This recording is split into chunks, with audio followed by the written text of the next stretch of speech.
Hi everyone, welcome to the current affairs class.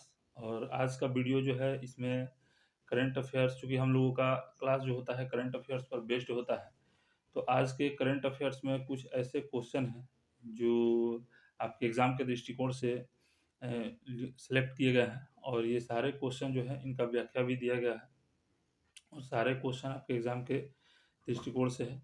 हाल ही में आप लोगों को कल न्यूज़ में आया होगा कि यूपी पुलिस कांस्टेबल का जो एग्ज़ाम था, वो दोनों दिन का चारों शिफ्ट का जो एग्ज़ाम है वो कैंसिल कर दिया गया है। तो वो भी अगर अब कैंसिल हो गया है, तो अगर आप यूपी पुलिस कांस्टेबल के छात्र हैं, तो तैयारी जो है फिर से ज़ोरों-शोरों से लग जाइए, फिर से शुरू करिए, क्योंकि छात्र जो है बहुत भारी संख्या में है और सीट आप लोग जानते होंगे 60,000 के आसपास है, 64,000 के आसपास। तो उसको देखते हुए आप लोग तैयारी जो है बहुत पुरज़ोर तरीके से करिए। डेली प्रैक्टिस सेट करिए। प्रैक्टिस सेट जो है आप लोग आपके लिए बहुत ज़रूरी है। कोई भी एग्ज़ाम की तैयारी कर रहे हो, दिन भर में कम से कम 2 प्रैक्टिस सेट ज़रूर लगाएँ। एक आपका क्विज़ में करते होंगे वो वाला, और एक घर पे और उसका विश्लेषण करें। 2 प्रैक्टिस सेट ज़रूर करिए। चलिए आज का वीडियो जो है हम लोग शुरू करते हैं। और आज का पहला प्रश्न जो है करंट अफेयर्स का ये रहा कि केंद्रीय सतर्कता आयोग में नए सतर्कता आयुक्त किसे नियुक्त किया गया है। केंद्रीय सतर्कता आयोग में नए सतर्कता आयुक्त जो है किसे नियुक्त किया गया है, तो ये एएस राजीव के को नियुक्त किया गया है, एएस राजीव को। और इनको नियुक्त किए हैं हमारे देश के राष्ट्रपति जो है द्रौपदी मुर्मू जी ने इनको नियुक्त किया है। तो जान लीजिए कि केंद्रीय सतर्कता आयुक्त जो है ये एक जांच एजेंसी है। केंद्रीय सतर्कता आयुक्त ये एक जांच एजेंसी है। और यहाँ पे हम लोग जांच संगठन और गुप्त जितने भी संस्थाएं हैं उसके अध्यक्ष और चेयरमैन के बारे में जान लेते हैं, क्योंकि इनसे रिलेटेड प्रश्न जो है हमारे एग्जाम्स में पूछे जाते हैं। तो चलिए देखते हैं पहला जो है ये वाला कि केंद्रीय सतर्कता आयुक्त। अब ये पहला जो है केंद्रीय सतर्कता आयुक्त ही पूछ दिया। तो पहले जो थे, इनसे पहले एएस राजीव के पहले जो थे ये प्रवीण कुमार थे। इनके पहले जो यहाँ पे फिगर देख रहे होंगे एएस राजीव, ये हैं एएस राजीव। इनके पहले जो थे ये थे प्रवीण कुमार श्रीवास्तव। 19वां जो केंद्रीय सतर्कता आयुक्त थे ये प्रवीण कुमार श्रीवास्तव थे। अब जान लीजिए सीबीआई के निदेशक कौन है। सीबीआई के निदेशक ये प्रवीण सूद हैं। मुख्य सूचना आयुक्त कौन है, हीरालाल समारिया। मुख्य सूचना आयुक्त आप लोग ध्यान रखिएगा, Hiralal Samaria. Intelligence bureau IB के निदेशक जो है ये तपन कुमार डेका है। आईबी के निदेशक कौन है, तपन कुमार डेका। रो के प्रमुख हैं रवि सिन्हा। रो के प्रमुख रवि सिन्हा। एनआईए के दिनकर गुप्ता है। एनआईए के महानिदेशक जो हैं ये दिनकर गुप्ता है। ईडी के राहुल नवीन है। ईडी यानी प्रवर्तन निदेशालय के जो हेड हैं वो राहुल नवीन है। आप लोग ईडी का जिक्र जो है आजकल समाचार में बहुत सुनते होंगे। एनसीबी नारकोटिक्स कंट्रोल ब्यूरो के महानिदेशक जो है सत्यनारायण प्रधान है। सत्यनारायण प्रधान। अब यहाँ पे कुछ आयोग के अध्यक्ष देख लेते हैं, जैसे नीति आयोग। तो नीति आयोग के अध्यक्ष कौन है, तो ये है प्रधानमंत्री नरेंद्र मोदी। और पहले जो है नीति आयोग का नाम था योजना आयोग, अब उसका नाम बदल कर दिया गया है नीति आयोग। अब नीति आयोग की स्थापना 1 जनवरी 2015 को किया गया था, आपको याद होगा। अभी जो वर्तमान में नीति आयोग के उपाध्यक्ष हैं ये सुमन कुमार बेरी हैं। नीति आयोग के वर्तमान में उपाध्यक्ष कौन है, सुमन कुमार बेरी। सीईओ है नीति आयोग के बीबीआर सुब्रमण्यम। संघ लोक सेवा आयोग के अध्यक्ष डॉक्टर मनोज सोनी है। 22वें विधि आयोग के अध्यक्ष जो है ऋतुराज अवस्थी है। राष्ट्रीय महिला आयोग के अध्यक्ष रेखा शर्मा है। राष्ट्रीय महिला आयोग के अध्यक्ष। अभी जो पश्चिम बंगाल में जो चल रहा है संदेश खाली में जो घटना चल रहा है उसमें जो है ये राष्ट्रीय महिला आयोग के अध्यक्ष रेखा शर्मा जो है वहाँ पे गई थी। और चूंकि वो जितना भी विवाद है वो महिलाओं से संबंधित है। ऐसा बोला जाता है कि टीएमसी के कांग्रेस के विधायक जो हैं, टीएमसी कांग्रेस के विधायक, ये वहाँ पे महिलाओं के साथ छेड़खानी या जो भी मामला चल रहा है महिलाओं के छेड़खानी से रिलेटेड है। तो वहाँ पे राष्ट्रीय महिला आयोग के अध्यक्ष जो हैं ये गई हुई हैं रेखा शर्मा। आगे देखिए राष्ट्रीय पिछड़ा वर्ग आयोग के अध्यक्ष हंसराज गंगाराम अहिर हैं। हंसराज गंगाराम अहिर। कर्मचारी चयन आयोग के अध्यक्ष जो हैं एम किशोर है। कर्मचारी चयन आयोग के अध्यक्ष कौन है, एस किशोर। आगे देखते हैं अगला प्रश्न है कि किस आईआईटी ने भारत के सबसे बड़े ड्रोन पायलट प्रशिक्षण सुविधा की शुरुआत की है। ड्रोन पायलट जो है ड्रोन चलाने की जो प्रशिक्षण ये सुविधा है, ये किस राज्य ने, किस आईआईटी ने इसकी शुरुआत की है? तो ये शुरुआत की है आईआईटी गुवाहाटी ने। अब ड्रोन के पायलट का प्रशिक्षण भी होगा और सबसे बड़ा जो है प्रशिक्षण की शुरुआत किसने किया है? आईआईटी गुवाहाटी ने किया है। यहाँ पे देखिए, टेस्ट क्रिकेट में इंग्लैंड के खिलाफ 100 विकेट लेने वाले पहले भारतीय गेंदबाज कौन बने हैं? इंग्लैंड के खिलाफ पहले भारतीय जो 100 विकेट लेने वाले हैं वो कौन बने हैं? तो ये रविचंद्रन अश्विन जो हैं ये बने हैं। इनसे पहले जो है कोई भी भारतीय इंग्लैंड के खिलाफ टेस्ट में 100 विकेट नहीं ले पाए हैं। आइए देखते हैं, अभी हाल ही में चल ही रहा है ये भारत और इंग्लैंड के बीच टेस्ट क्रिकेट जो है चल ही रहा है और ये रांची में हो रहा है। अगला देखते हैं, 3 दिवसीय अंतर्राष्ट्रीय गीता महोत्सव का आयोजन कहाँ किया जाएगा? तो 3 दिवसीय अंतर्राष्ट्रीय गीता महोत्सव का आयोजन जो है ये कोलंबो में किया जा रहा है और मार्च से शुरू हो रहा है। ये 3 दिवसीय अंतर्राष्ट्रीय गीता महोत्सव आप लोगों को याद रखना है कि गीता महोत्सव की शुरुआत जो है 1989 में हुआ था और ये इसको शुरू किया है कुरुक्षेत्र विकास बोर्ड की तरफ से एक पहल के रूप में। जिला स्तरीय उत्सव के रूप में ये शुरू हुआ था। जिला स्तरीय उत्सव के रूप में गीता महोत्सव की शुरुआत हुई थी। और ये गीता महोत्सव है क्या, ये भी जान लीजिए कि एक हिंदू उत्सव है जो उस दिन को चिन्हित करता है जब अर्जुन और कृष्ण के बीच कुरुक्षेत्र के युद्ध मैदान में भागवत गीता संवाद हुआ था। अर्जुन जो थे वो बोल रहे थे कि ये सभी मेरे सगे संबंधी हैं, तो हम इनको कैसे मार सकते हैं? तो जो अर्जुन और कृष्ण के बीच में जो संवाद हुआ है वो जो है उसी को इंगित करता है गीता महोत्सव। और 1989 में इसका शुरुआत हुआ था, ये भी याद रखिएगा। अगला क्वेश्चन है, जनजातीय कार्य मंत्रालय ने जनजातीय छात्रों के स्वास्थ्य पर एक संयुक्त पहल किसके साथ शुरू की है? तो ये जनजातीय कार्य मंत्रालय ने जनजातीय छात्रों के स्वास्थ्य पर एक संयुक्त पहल जो है ये आयुष मंत्रालय के साथ शुरू की है। आयुष मंत्रालय के केंद्रीय जनजातीय कार्य मंत्री जो है, यहाँ पे देखिए अर्जुन मुंडा भी है। यहाँ पे देखिए केंद्रीय आयुष मंत्री सर्बानंद सोनोवाल और जनजातीय मामलों के मंत्री अर्जुन मुंडा ने संयुक्त रूप से इस पहल की घोषणा की है और इसमें बताया गया है कि आदिवासी समुदाय के 20,000 से अधिक युवा छात्रों को इसका जो स्वास्थ्य जांच है इसका फायदा मिलेगा आयुष मंत्रालय की तरफ से। आगे देखते हैं, चंद्रमा के दक्षिणी ध्रुव पर पहुंचने वाला दूसरा देश कौन बन गया है? हाल ही में आप लोग देखे होंगे 23 अगस्त को भारत जो है चंद्रमा के दक्षिणी ध्रुव पर लैंड किया था। तो अब जो है चंद्रमा के दक्षिणी ध्रुव पर पहुंचने वाला दूसरा जो है देश कौन बन गया है? तो ये जो है अमेरिका बन गया है। चूंकि चंद्रमा पर पहले ही भारत से पहले 3 देश पहुंच चुके थे। दक्षिणी ध्रुव पर चौथा जो देश था ये भारत था। भारत से पहले कौन कौन सा देश पहुंच चुके थे? तो अमेरिका, रूस और चाइना, ये 3 देश जो है भारत से पहले चंद्रमा पर पहुंच चुके थे। चौथा देश भारत बना था जो चंद्रमा पर 23 अगस्त को चंद्रमा के दक्षिणी ध्रुव पर लैंडिंग किया था। और ये दूसरा देश है अमेरिका जो चंद्रमा के दक्षिणी ध्रुव पर पहुंचा है हाल ही में। आगे देखते हैं हम लोग, चूंकि ये आपका विज्ञान से संबंधित और अंतरिक्ष प्रौद्योगिकी से संबंधित है तो इनसे जितने भी प्रश्न बनते हैं उसको हम लोग देख लेते हैं फटाफट।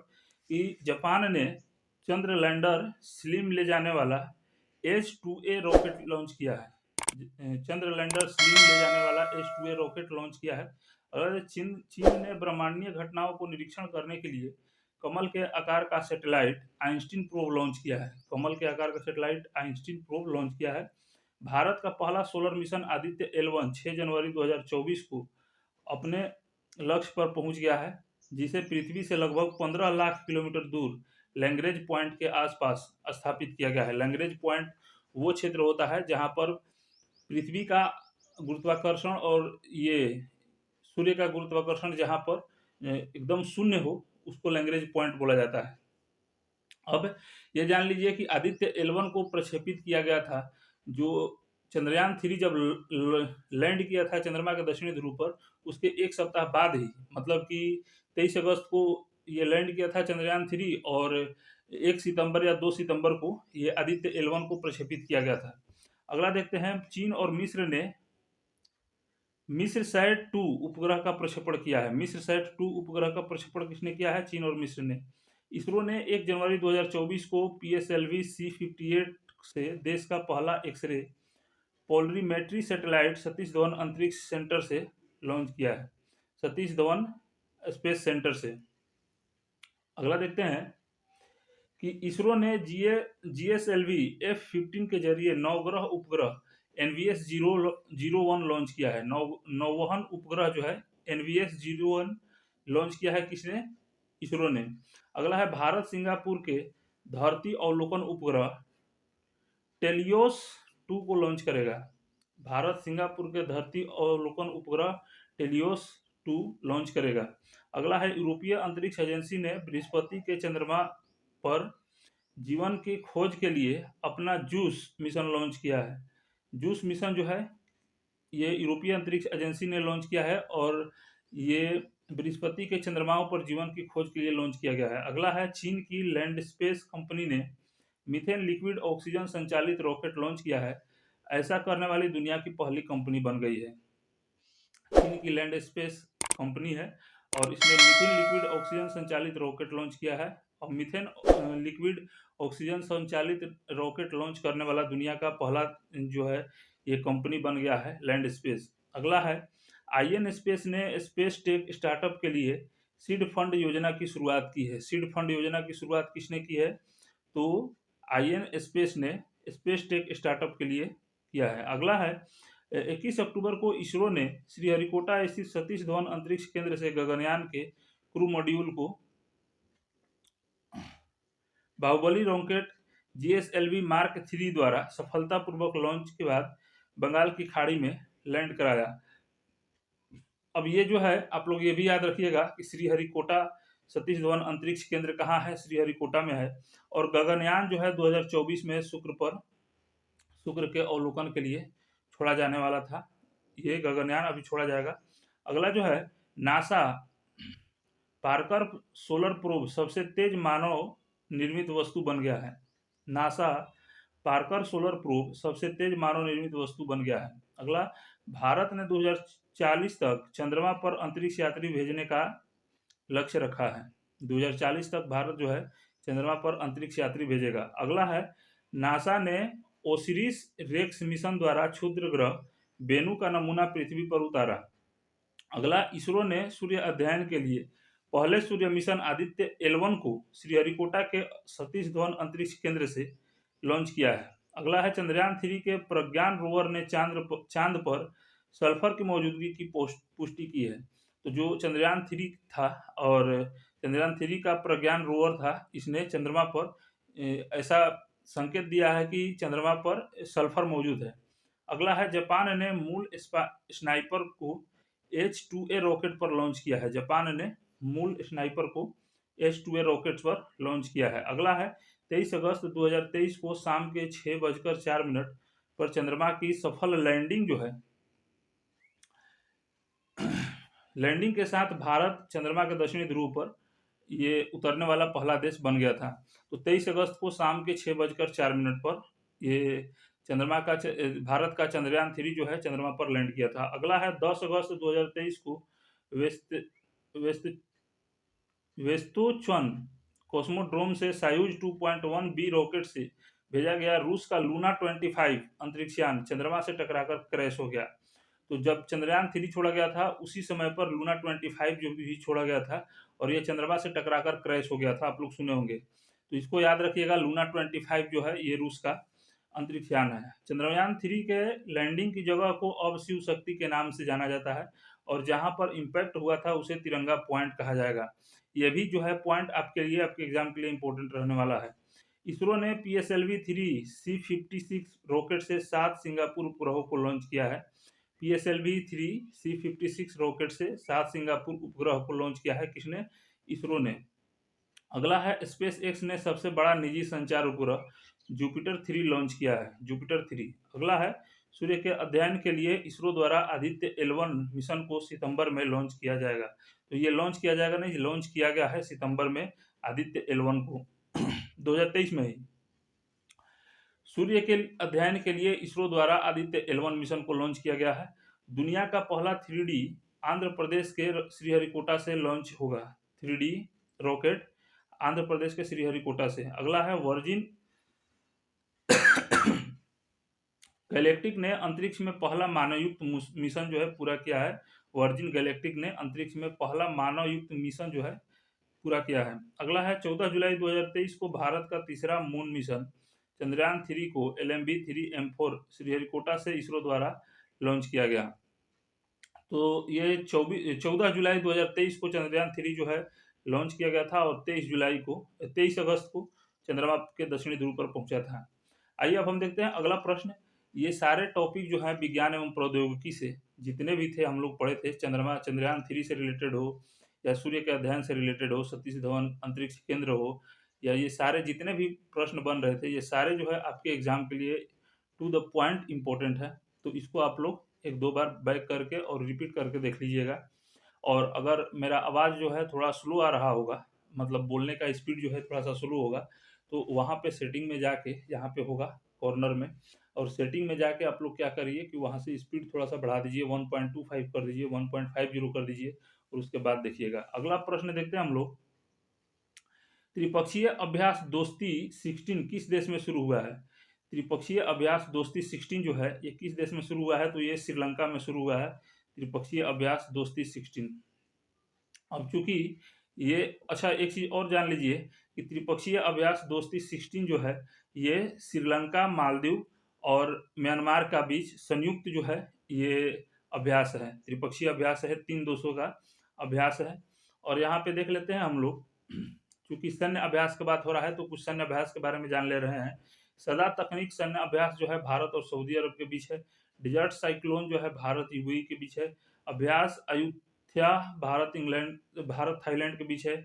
मिलन 24 बहुराष्ट्रीय जो है सैन्य अभ्यास है, और ये मिलन 24 विशाखापट्टनम में हाल ही में अभी संपन्न हुआ है 2-4-5 दिन पहले। अगला जो है खंजर अभ्यास 2024 भारत और किर्गिस्तान के बीच में हुआ है। साइक्लोन अभ्यास भारत और मिस्र के बीच में हुआ है। विनबेक्स अभ्यास भारत और वियतनाम के बीच में हुआ है, विनबेक्स भारत और वियतनाम। सूर्य किरण अभ्यास जो है भारत और नेपाल के बीच में हुआ है। ऑस्ट्रा हिंद अभ्यास जो है, ऑस्ट्रा हिंद अभ्यास भारत और ऑस्ट्रेलिया के बीच हुआ है। ब्रज प्रहार अभ्यास जो है भारत और अमेरिका के बीच हुआ है, ब्रज प्रहार अभ्यास। ये सारे क्वेश्चन, इनमें से कोई भी क्वेश्चन आपके पेपर में आ सकता है। तो जैसे जो भी करंट अफेयर्स का जिस दिन वीडियो अपलोड होता है उस दिन का सारा जो है आप लोग थोड़ा सा स्पीड बढ़ा के देख लीजिएगा और 2 बार 3 बार रिपीट कर लीजिएगा, ज़्यादा नहीं, आपको 5 मिनट लगेगा। जो पॉइंट आपको लगे कि हमको ये नहीं याद है तो उसको थोड़ा सा बैक करके और 2 बार 3 बार देख लीजिएगा, 2 मिनट 3 मिनट आपको लगेगा। अगला है अभ्यास त्रिशक्ति प्रहार, ये भारतीय सेनाओं के तीनों अंगों का है, अभ्यास त्रिशक्ति प्रहार। अगला है मित्र शक्ति अभ्यास जो है भारत और श्रीलंका के बीच में है, मित्र शक्ति अभ्यास। अगला सी गार्जियन 3 जो है चीन और पाकिस्तान के बीच है, सी गार्जियन 3। बेंगो सागर अभ्यास जो है भारत और बांग्लादेश के बीच में है, बेंगो सागर अभ्यास। काजिंद अभ्यास भारत और कजाकिस्तान के बीच में है। मैरूएक्स अभ्यास म्यांमार और रूस के बीच में है, मैरूएक्स ऐसे ही पता चल रहा है म्यांमार और रूस के बीच में है। हरिमऊ शक्ति अभ्यास भारत मलेशिया के बीच में है। संप्रीति अभ्यास भारत बांग्लादेश के बीच में है। ओसिंडेक्स जो है भारत और ऑस्ट्रेलिया के बीच में है, ओसिंडेस। अगला देखते हैं, पीएम मोदी ने कहा संत रविदास की प्रतिमा का अनावरण किया है हाल ही में? तो ये किए हैं वाराणसी में किए हैं, और संत रविदास के 467वीं जयंती पर इन्होंने इसका अनावरण किया है और भेदभाव और छुआछूत को मिटाने का एक संदेश जो है पीएम मोदी ने दिया है हमारे देश के नागरिकों को। अगला इसमें देख लेते हैं कि 647वीं जयंती के मौके पर, हमने गलत बोल दिया था, 467वीं बोल दिया था, वो गलत है। 647वीं जयंती के मौके पर पीएम मोदी ने वाराणसी में उनकी प्रतिमा का अनावरण किया है। ये देख रहे हैं यहाँ पे नरेंद्र मोदी जी हैं, और ये जो है ये संत रविदास की प्रतिमा लगाया गया है। तो इस तरह से आज का करंट अफेयर्स का क्वेश्चन जो है ये समाप्त होता है। आप लोगों को इधर के वर्तमान के जो भी इम्पोर्टेंट करंट अफेयर्स हैं, जो भी मेरे व्यूवर्स हैं, तो ये जो है आप लोग जानते होंगे कि जितने भी 2-3 दिन के हाल के जो करंट अफेयर्स के प्रश्न बनते हैं आपके एग्जाम के दृष्टिकोण से टू द पॉइंट क्वेश्चन, उसको शामिल किया जाता है। अगर मेरा ये प्रयास जो है आप लोगों को, अगर आपके परीक्षाओं के दृष्टिकोण से अच्छा है और आप लोगों को मदद करने वाला है, तो इस वीडियो को लाइक कर दीजिएगा, शेयर कर दीजिएगा, और अगर आप नए हैं तो चैनल को ज़रूर सब्सक्राइब करिएगा। फिर मिलते हैं हम लोग अगले वीडियो में। जय हिंद।